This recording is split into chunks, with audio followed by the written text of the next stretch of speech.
Hey guys, what's up? It's me, Thomas. Tonight, we are back with the kill count. Tonight we got a new one with Critters from 1986. Yep, the start of the Critters franchise, and we actually did see the first one with Nostalgia Critic. But I don't think... not sure what the body count is, but we're about to find out. So let's see how many kills these little critters get.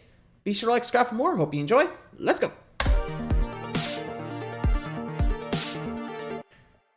Welcome to the Kill Count, where we tally up the victims in all our favorite horror movies. I'm Zoran's slightly different Glasses Gavoyich, with one more stretch of episodes until James returns next month.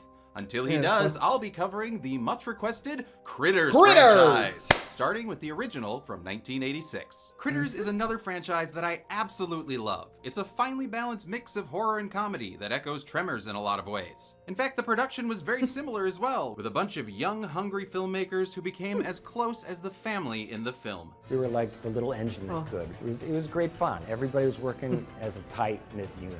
Many people lump Critters into the Gremlins ripoff films like Munchies, Ghoulies, or Hobgoblins. Oh my. But Critters actually originated 2 years before Gremlins was released. It was written by then 19-year-old Brian Dominic Muir, who went by his middle name just for this movie. Dominic kind of sounds like an asshole. Muir had worked various jobs for low-budget God King Roger Corman, who was originally going to produce Critters, no doubt up to his usual standards. A chance meeting with Bob Shaye moved Critters over to New Line Cinema, with an increased budget of $2 million.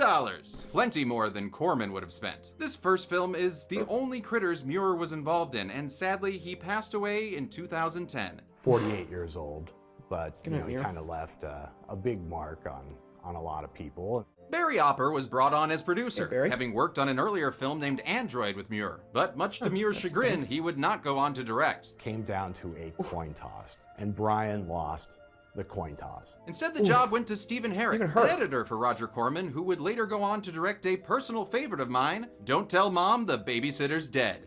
I wish I could kill count that movie. Actually, I don't see James around, so... one babysitter. Done! Critters includes some amazing actors as well, like Scream Queens Dee Wallace and Lynn Shay, as well as a young Billy Zane in his first speaking role. Wonder why you never talked before. I'm allergic. And I'm allergic to death. It makes me break out in hives. I don't die, oddly.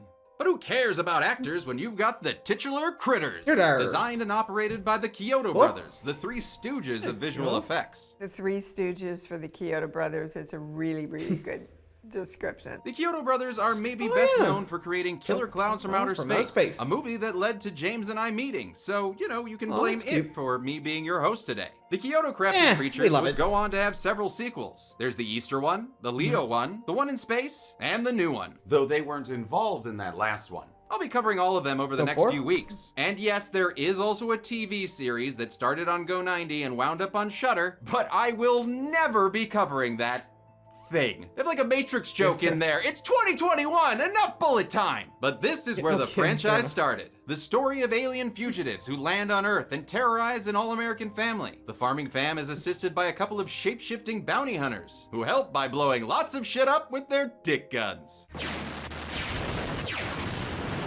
What follows is a funny, terrifying, heartwarming, well-acted story that definitely doesn't bite. How many jokes can I come up with without...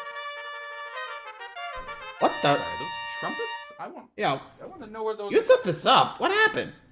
Yellow. It's the Spoonful Pimpernel. Starmie. He's a legendary hero that travels the land rescuing people's breakfast with the help of today's sponsor, Magic Spoon. But what are you doing here? I already love how Magic Spoons reinvented cereal by offering high-protein, grain-free cereal with 0 grams of sugar. So I'm telling you, I don't need rescuing. Right you are, my boy. That's why I'm here to recruit you into the League of the Spoonful Pimpernels. You see, we need dedicated magic munchers like yourself to spread the word further than one impeccably dressed breakfast vigilante could dream. I would be honored. Do you want me to talk about the build your own bundle option where you can pick from all 11 of Magic Spoon's amazing flavors like honey nut or peanut butter or fruity? Young Zorenia, I want you to speak from the heart. Tell me, what's your favorite cereal flavor? Cocoa and peanut butter. Well, what about your favorite cereal bar flavor? Cocoa and peanut butter. Consistent. There you go. I like it. Well, I must be off, but before I go to officially induct you into the league, I present you this ring. Wow. You know what? Sorry, can we take a second? Ben, what does the Scarlet Pimpernel have to do with critters? Terrence Mann plays Ugg in this and was also in the original cast of Broadway's The Scarlet Pimpernel. Whew, really? I thought my references were obscure. Yours are worse. Anyway, Ouch. you can become a Magic Muncher yourself by clicking the link below or scanning the QR code. And make sure to use code DeadMeatJames for $5 off your order today. How many jokes can I come up with about balls in this franchise? Let's find out and get to the testicles. Oh, that's one. Yeah, there's gonna be a lot of those, aren't there? I think we can all agree on that one. So, yeah, this is gonna be crazy. And I've already seen this from, like, Nostalgia Critic's point of view. Time for Zorans. I'm actually kind of curious to see how many kills happen here. Let's find out and see how many kills happens. Let's go. The movie begins in space. Sector 17. This maximum security Balcatraz is expecting 8 new prisoners, but they were supposed to have 10. Well, we did have 10 at one time, but the Krites were eating everything in sight. We had to kill 2 of them to make the food last longer. But we never met them, and that was before the movie, so they don't count. They pull a Michael Schofield and keep in break mind, out. we got 8 here. Ooh, what's the damage report? 2 dead and 3 wounded, sir. Well, since we do see the explosion, guess we're starting things off with a couple off-screen space-talities. The prisoners steal a ship and escape like they were Stitch evading Captain Gantu. This forces old man Bib Fortuna to call in the bounty hunters, but not Bosk and Dengar. It's Ugg and Lee. You get it? Ugg, Ugly. Lee, huh? Right? Because they don't look good. We get you know, it. that's writing. They have a less nipply Batman suiting up montage, then arrive to take on the job of killing the creatures known as Krites.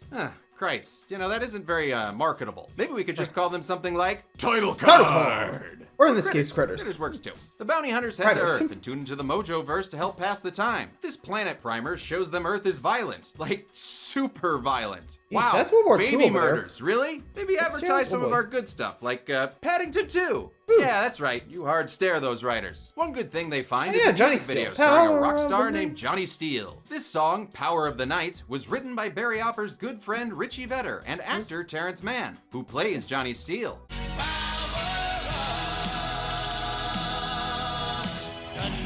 Mann's a Broadway actor who originated the role of Rum Tum Tugger in Cats. However, Terrence wasn't production's first choice. Steve and I wanted Billy Idol. But Idol was too busy dancing with himself, and Mann got the role instead, applying his Broadway skills to this very catchy power ballad. I remember going into the studio and sitting down at the piano. Though they really play this writing song in a about lot. 20 minutes, half an hour. Johnny Steele's eye fucking gets the alien all hot and heavy and melty. In a Raiders-like effect, Ugg alters his appearance to gain himself a new Steele look that would make Derek Zoolander proud. This awesome analog morphing effect was done by special makeup supervisor R. Christopher Guessing Biggs. one forward, His one team back? placed heaters around a many-layered model head and melted it in real time, then played the footage in reverse. By There the you go. time they land on Earth, Lee still hasn't transformed. Nothing likes me. Find something. Oh, sounds like me talking to my single friends. Don't worry, Fiona. We'll find you someone. Never asked you to, Zorn. Yeah. Just outside the town of Grover's Bend parents. lives our hero family, the Browns. No relation to my mom, Susan Brown. But here we've got bacon-cooking Mama Helen, Mila Kunis-looking daughter April, Oshkosh Bagosh and Papa Jay, who looks like he should be searching for his dog Pooh Bear, and Ferris Bueller and son Brad, fresh out of the precocious protagonist factory. Same place they made that kid in Leprechaun. They're a picture-perfect rural family, complete with folksy threats of corporal punishment. You miss that bus, I'm gonna skin you and hang your bones out to dry.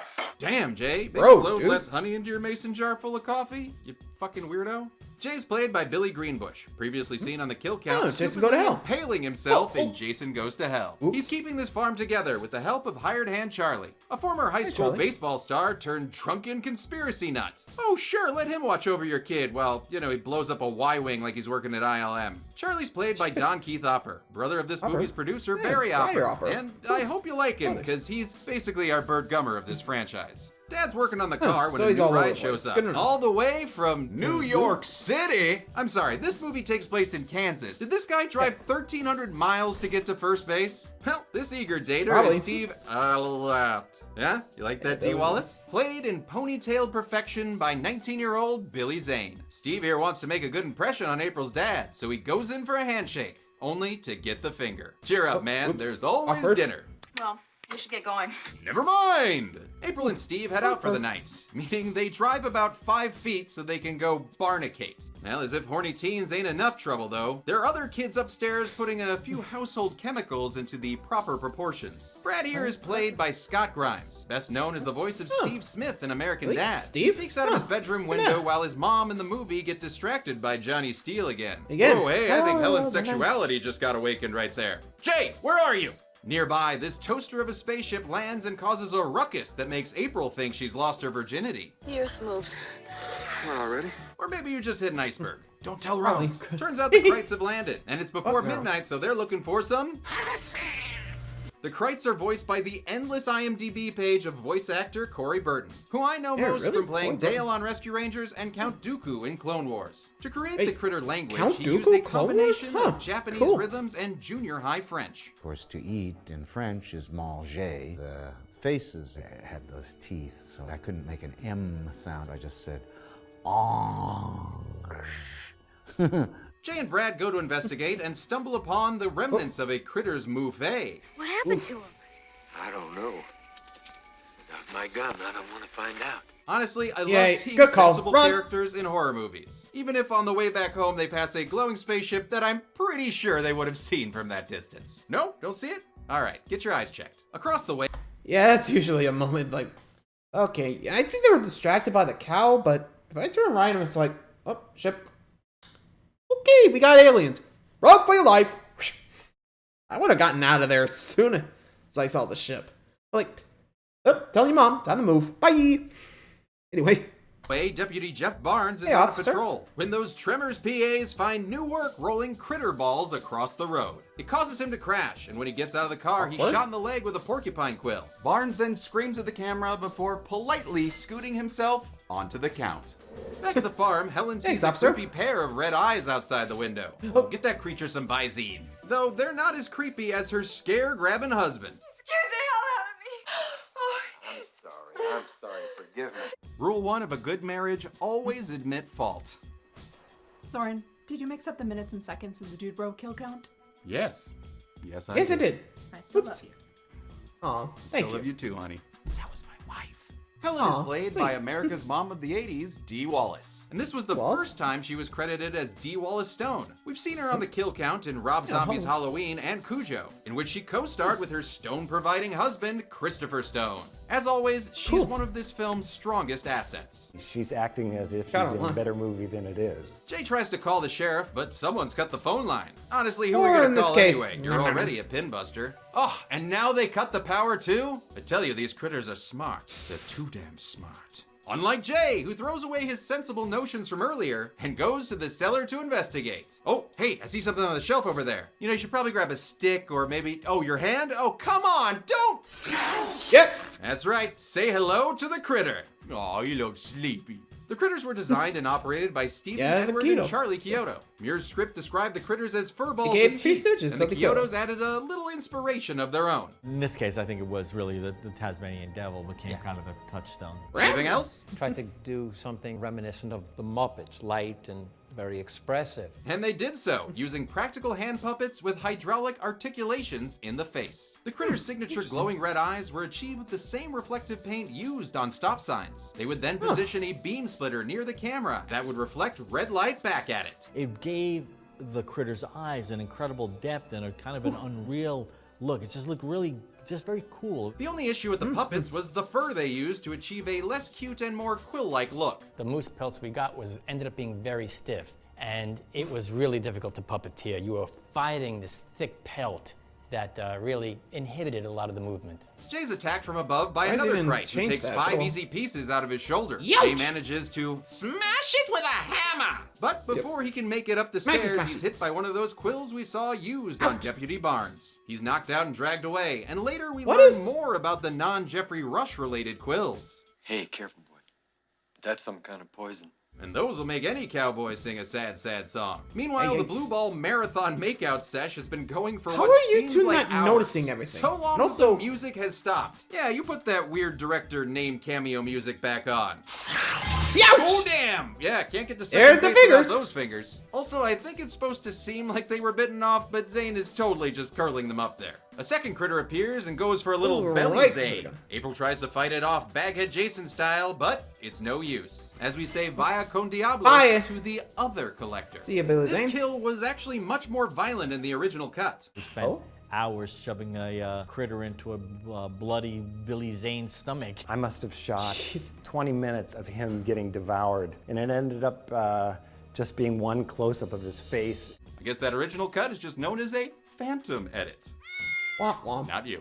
April's screams Sorry, bring the Phantom. family running. Oh, wait, I guess just Brad? Or just the kid. Oh, and is that critter fucking that fence? Cool, cool, cool. Brad heads Probably up to the just loft to find ringing. his sister's pitchfork festival gone horribly wrong. He lights one of his fireworks and tosses it with precision at the critter, who then eats it, causing a Looney Tunes explosion that ends with him falling over dead like Vicini in a battle of wits. And just like with Tremors, I'm going to count the critter deaths on a special bounty board, which is something I totally won't regret once I get to Critters 2. Oh, God. Oh, good. Yep. Too late for tapebacks though, so let's add this Tasmanian Deadpool as our first crate on the bounty board. At the police station, Charlie asked Sally the dispatcher to call the National Guard. Earlier, he saw the ship fly by, making him do a failed spit take. Sally the dispatcher is played by Lynn Shay, well known for Insidious and previously seen on the kill count in A Nightmare on Elm Street. She's also the sibling of New Line executive Bob Shay. And then I bet that was planned. There was no trade-off, my brother for your sister or anything like that. Oh, well, whatever brought her in, it's always a treat to see her. Maybe not. Almost always. Charlie tells Sally to stay put while he goes to find the sheriff at the bowling alley. And by sheriff, he means whiskey. Charlie shoots the sheriff, but before he can do the deputy, the bounty hunters arrive. And look, Lee Hunter Oswald has finally taken the form of a human. A local reverend seen earlier in a scene with a funny and totally not forced horror organ cue. Nice work, Chet Jackson's great-grandma. The bounty hunters are looking for Krites. Who are they? Some new team? No. Kevin Pollak here is a fan of the Cisco Giants. And he gets so upset he changes his face yet again. This time to Charlie. Not sure what the undulating breast shot was about, and also I'm not sure if they killed these guys and all this off-screen gunfire. We don't see any bodies, but it feels like they were killed. Yes, James, quick question. Can we count kills based on, a feeling? Zoran, I told you I'm in London, man. If you call me again, I'm gonna slap you. Take that as a no. This Saturday, it's time for Pinnapalooza at the Grover's Bend Impeccable. All the greats will be there. Honey Boy, Almost Ditka, and the legally covered by fair use parody law, Inbusters. Plus a surprise appearance from the Bounty Bowlers. Holy shit. So get your tickets to the Grover's Bend before you get blown up. It's right up your alley. Before it gets up your alley. Jeez. All I can say is good luck if you went there, because frankly, either you're running out of there alive or you're dead. Anyway, moving along. At the farm, Jay praises his wife's gift of a gun rack for his many guns. He then uses one of them to ignore her. Yeah, but we should just stay here. No, we can't wait. Man, sometimes this family treats Helen like she's an invisible mom. Thank you for the Yeah, lovely just like that. breakfast you prepared, Mother. The Browns head to the truck, but it's been torn up. Okay, what about Steve's car? Assuming it still has gas after its 22-hour trip from New York. Ho-ho! Looks like Steve's brought along a big old city critter to teach you country critters how to run. The critter ball was actually a crate form the Kyoto brothers came up with to make movement easier and look less silly. I'm gonna get you! Some of the balls had a remote-controlled gyroscope inside so they could move around corners, but others were basically bowling balls with fur rolled by anyone who was around. We would be in this emotional, hysterical state, and all of a sudden we'd hear Steven or somebody go, okay, roll them in. The Browns get back to the house where Jay is bit on the same shoulder as before. Oh, wow, that's gotta hurt. Humanity. But, hey, easier for continuity. Once again, the family sends Brad off on his own so he can unlock the door from the inside, right as the critters approach. He's like, so what? Oh! Yes, we knew you weren't helpless, Helen. But, you know, you didn't leave much for your boyfriend Johnny Bartlett to carve a number into. I also love this subtitle joke, which almost didn't make it into the movie since New Line head Bob Shea didn't want Critters subtitles. Director Stephen Herrick secretly added this one subtitle to a test screening, and the audience just erupted. You couldn't hear the dialogue for 2 minutes at least. After the screening, you know, Bob Shea comes in and says, okay, all right, how do we get more subtitles into the movie? With Jay laid out, that's a good way to sell him. As head of the family. Why don't you go check the windows? I already did. We'll check them again! Oh, man, wow. Okay. Honestly, I love that breaking down moment from Dee, followed by a heartfelt hug. Oh, it's nice to see some realistic family dynamics in a horror movie. Well, you know, aside from the Buckners. The Critters don't want to miss out. Yeah, awkward, but yeesh. Calm down.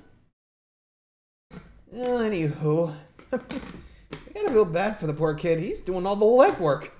You know? I mean, mom's got a kill. Just waiting for the kid to do something.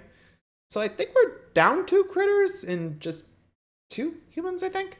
So, seems even pretty far so far. Anyway. Out on Family Fun Day, so one prepares for a very scary Christmas, which happens to be the name of the treatment for a Critters Christmas movie I wrote with Dude Bro director Michael Rousselet. If only I could get a meeting with those Warner brothers. Or their sister Dot. But Santa Crate was just a red Christmas herring, and the real attack hits Helen with some porcupoison. As Helen yawns, April flips the bitch of a couch, trapping the critter underneath. 2 more unexpected dinner guests make the family send their child once again into danger to get the shotgun. He takes aim at the couch crate only to slip and shoot his biggest fan, which lands on the critter, killing it not with a bang, but a sad widow whimper. Splat. Brad makes it upstairs Man, and does a lamplighter impression, igniting what I can only assume is this critter's fiance. Diane, no! Luckily, Diane makes it to a nearby toilet to cool off, while her fiance goes to see if Kays takes returns. This fire shot was one of the first ones done by second unit director Mark Helfrich. He filmed most of the critter's inserts and wanted to fully burn one of the puppets on set that day.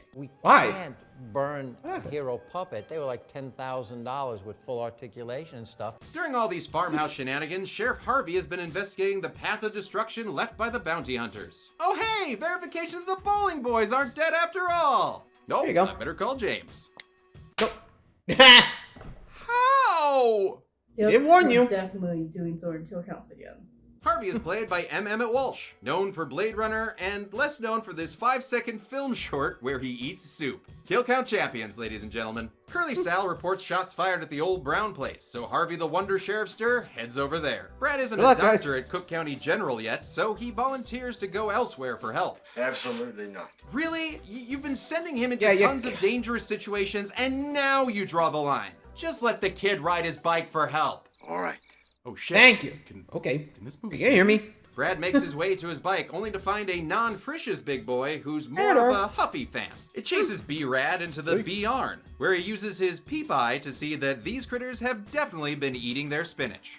They're growing. The growing shot was done live on location in a similar way to the transformation from Werewolf by Night. So we were puppeteering the main critter, and then we would just kind of bring other elements in. We brought some duvetine in there to kind of create a amorphous shape, and then had another critter pop out of that. It's a cool effect, but also an aspect of their biology that's never addressed in any of the sequels. Something we will see later is the critters having a party, tearing up pillows, eating Klaus, and taking out their aggression towards the man that produced Gremlins. D. Wallace, look away! This E.T. the Extermination was actually very hard to film. Because the critter couldn't really go sideways to bite the arm like this, because the whole body would rotate like that, which looks funky. The pillow also caused an issue because the down got everywhere, including inside the critters. Couldn't get rid of it. And 2 days later, they're coughing out little feathers. This fun puppet palooza is set to a score by Randy Newman.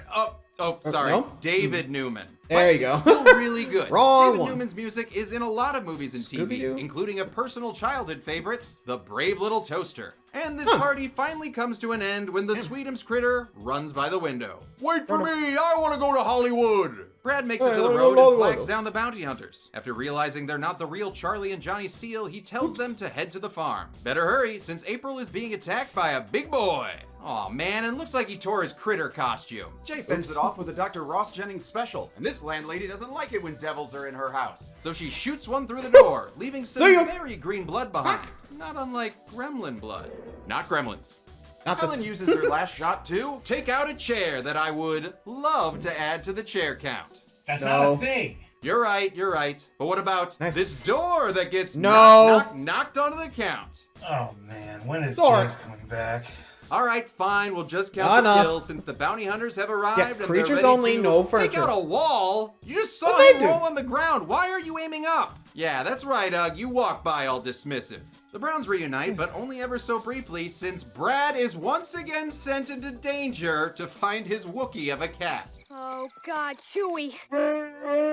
Sheriff Harvey arrives and tries to keep the family safe, as the bounty hunters just destroy their house. I mean, insurance ain't covering that. They end up in the bathroom where Diane's been having an affair with a ghoulie. She's flushed out of her hiding place when Ugg uses his cannon to fix the critter claw. Bye, Diane. Oh yeah, you got them booms. Is that really like your name, Diane? The bounty hunters' guns were actually modified 12-gauge shotguns designed by Anthony Dublin. They used smaller shotgun shells since full-size shells would have blown the barrel off. But these bite-sized bullets still packed a punch. And all these shards of the toilet of the porcelain come flying back and hit the stunt guy in the face, and he got some pretty nasty cuts on his face. Ouch. Another critter ball bails on the situation past Sheriff Harvey, who asks bounty hunter Charlie what's going on. His response is very peculiar. I hope not your take over our operation. I'm sorry, what the hell did he just say? I hope not your take over our operation. Sure, if that's the best take we got, just use it. But hey, make sure to put M. Emmett Walsh down nicely. And out the window. God, the man's 53 years old. Be gentle. Harvey's okay, but Brad isn't, since he's found Chewie as well as another fat cat in the form of Big Daddy Critter. BDC attacks, but is scared off by Ugg's euphemism of a gun. The human-sized critter was portrayed by Kevin Thompson, a seasoned costume actor whose work includes Ewoks, Clockwork Napoleon Bears, and the alien from Night of the Creeps. The reason the full-size critter is never fully seen outside of quick cuts is because the director and Kyoto's weren't very happy with the final look. First time you see it in full thing, it reeks of the Kool-Aid Kid. Oh yeah, critters! Zorin, are you sure people are going to know that you got an official voice of the Kool-Aid Man for this little cameo? They will when they see this. Hi. You should put some pants on. Over my dead body! Yeah, okay. Creepy! Brad and Ugg get downstairs to find that April's been kidnapped by the Shredritter, and it's up to teenage biking ninja Brad to save her. Cause I guess he's gotta do everything! Can someone please at least go with him? Like, I don't know, you, Charlie Hunter. Oh, aren't you two going? Okay, yeah, don't want to mess with the ear wiggling. Everybody back the hell off! Just let him drive so you can catch up with your lone wolf of a kid. Okay, cool. We're cool. Brad literally runs into Charlie, and the two head into the spaceship to rescue April. Did I say two? Cause I meant just Brad! Again! Well, he's able to find his sister and pluck out her gnarly ingrown hair. Yeah, that looks nasty. Her way out of the ship while Brad takes out his favorite Left 4 Dead weapon. Before he can light the bomb, he's chased out of the ship by Big Daddy Critter. Hey, this ain't the Orville. Get out of here! And on the way out, he loses his only weapon. I dropped my firecracker! I'm sorry, but if you call that IED a firecracker, yeah, ain't what do you no call firecracker. A tank, a parade float? The critters prep for launch while Charlie gets a goddamn plan. He has Brad light up his alcoholic character trait, then chucks up the tiniest slit on the door. Man, I bet he bullseyes womp rats in his T-16 back home. The ship takes off as everyone is reunited, but before the critters leave, they make like Bob Evans and bring it down on the farm, blowing up the Browns' home in an incredible practical explosion. Damn, that was cool. The explosion could be seen from the freeway, so traffic is pulling off to the side. Oh God! It lit up the sky. And speaking of lit up, that firecracker got set off by Charlie's cocktail.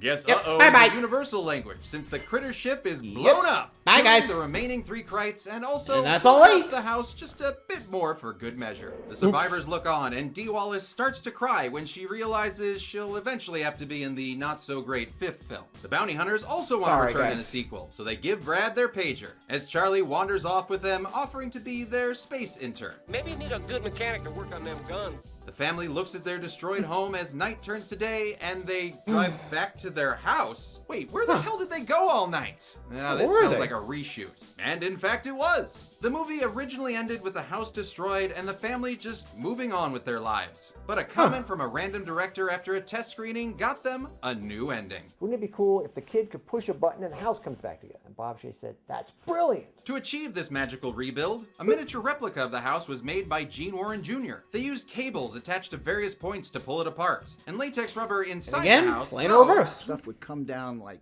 that. And so when it went back up, it grew back up like that. And so it didn't really look that reverse printed. To add to the nonsensical nature, the bounty hunters give a farewell Blue Angels fly-off. Seriously, why the hell are they just flying off now? What were they doing all night? Maybe each other. I don't judge. Well, at least there's a cute cat on delivery package in the mailbox and a sequel. Okay, why was the cat in the mailbox? Giggly eggs. And sequel, baby. How many people were devoured by the night of the critters? Let's find out and get to the number. Ouchies! Leave the cat on me, you fucking flannel. Rude. Okay. Cannonball! Hey, watch it. Let's do this. 4 people or aliens died in critters. 2 men and 2 unknown, giving us a chart that leaves me hungry. The runtime of 86 minutes will give us a kill on average every 21.5 minutes. As for the bounty board, we can add 8 critters. 2 for Helen, 5 for Brad, and only 1 for the bounty hunters. Giving us a critter on average every 10.75 minutes. Not you. Oh, fuck. That one doesn't go on the count. I'll give the gold chainsaw for coolest kill to Steve, even though it could have been cooler without the cuts made to make this PG-13. I mean, seriously, having your stomach eaten out is something usually reserved for Scottish sheep. Dull Machete for lamest kill goes to the 2 off-screen kills for the space warden people alien thing. Yeah, it looked like they didn't get caught in the crash. And I bet they were real nice too. And the new Bounty Booty Award for best critter kill goes to the critter that doubted the awesomeness of D. Wallace's stone cold killer instincts. It was messy and genuinely hilarious. And that's it. Critters came out in 1986 and did well enough to spawn another theatrical sequel. I'll be covering that next week, but until then, I'm a man who owns an original sketch by Charlie Chiodo of a critter, and this has been the Kill Count. Thanks for watching! Well, there we go. Critters. I'll be back when it comes out again, or at least the second movie, but yeah, definitely going in blind on that one, so hope you guys enjoy that one. Till then, like, subscribe for more. See ya!